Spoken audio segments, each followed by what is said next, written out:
Hey guys, welcome to another episode from Intellect. I am Rohit Khurana, your host. Let's get started with this video. Sony has launched the Sony Xperia X and XA in India at the prices of 48,990 and 20,990 respectively. The XA Ultra, which is also the X series mobile phone, is coming very soon at a price around 30,000 rupees. The detailed pricing and availability will be announced very soon. In this video, I'm gonna give you a quick hands-on of all three phones and tell you what is different among these three phones and what all they offer. The Xperia X is the most loaded phone among these three and comes with a compact form factor. It features a 5-inch full high definition display panel which comes with tri-luminous display and X-Reality engine. The XA is also 5 inches phone but it comes with 720p display, whereas the XA Ultra is a larger 6-inch phone which comes with a full high definition display. All three get scratch resistant glasses. The XA as well as the XA Ultra get very narrow bezels and they feel like end-to-end displays. In terms of design, they are also very similar.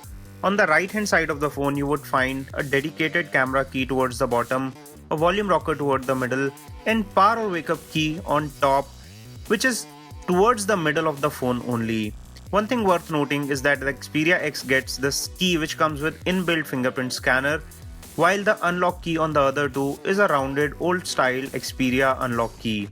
On top, all three phones get 3.5mm audio port and a secondary mic hole for noise cancellation, and on the left side of the phones you would find trays to accommodate SIM cards and micro SD card. On the bottom is charging port as well as primary microphone hole.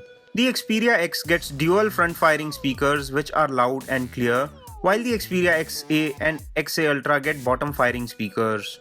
On the rear of the phone you would find a 23 megapixel camera on the X, a 13 megapixel sensor on the XA, and a 21.5 megapixel camera sensor on the XA Ultra. The front facing camera on the X is a 13 megapixel shooter which comes with f-stop 2.0 aperture and a large 1/3 inch sensor. It is capable of taking good low light pictures with very good detailing and less noise. On XA you get an 8 megapixel shooter, and on XA Ultra you get the most powerful among these three 16 megapixel sensor which comes with autofocus as well as optical image stabilization on the front facing camera. The images taken with all three phones come out great, and here are some samples of front and rear facing pictures.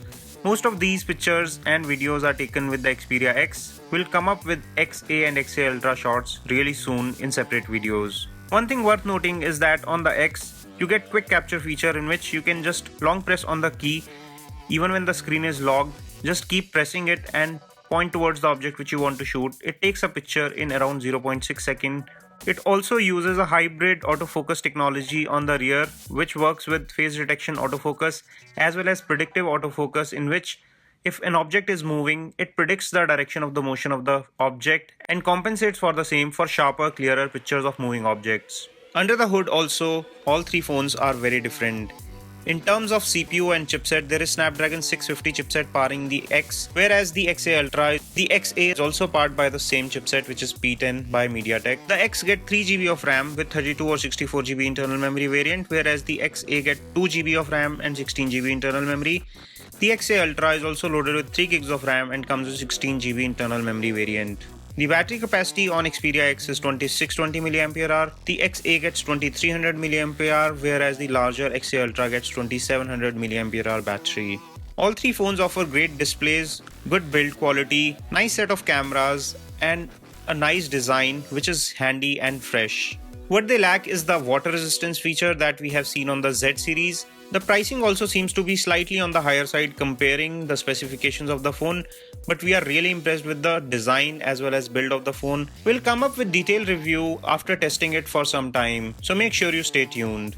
If you want to buy one for yourself, I'm leaving Best Buy links in the description section below where you can pick up one at the Best Buy price. If you enjoyed watching this video, give us a thumbs up by pressing the like button below and stay subscribed for more videos. This is your host Rohit Khurana signing off. Thanks for watching.